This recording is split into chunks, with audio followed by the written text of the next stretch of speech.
Matagumpay na nasabat ng Philippine National Police Highway Patrol Group ang isang sasakyang kargado ng mga hinihinalang smuggled cigarettes sa Iligan City na nagresulta sa pagkakaaresto ng 4 na individual kabilang ang isang aktibong pulis. Nagsagawa ng plate spotting at anti-carnapping operation ang City Highway Patrol Team Iligan bandang alas 2:30 ng hapon sa National Highway Barangay Tubod.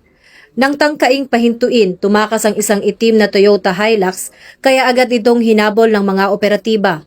Nasabat ang mga sospek matapos ang habulan at narecover ang mga kahon ng smuggled cigarettes na tinatayang nagkakahalaga ng 150,000 pesos. Nakuha rin sa kanila ang isang Glock 17 Gen 4 9mm pistol na may markang PNP property.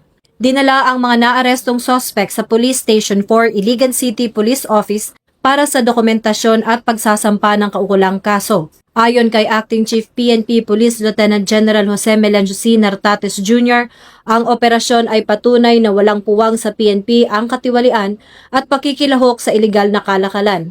Tinutugunan nila ang panawagan ng Pangulo para sa malinis na serbisyo. Patuloy ang PNP sa mahigpit na pagpapatupad ng internal cleansing at pagtiyak na ligtas ang mga lansangan laban sa ilegal na kalakalan bilang bahagi ng bagong PNP para sa bagong Pilipinas.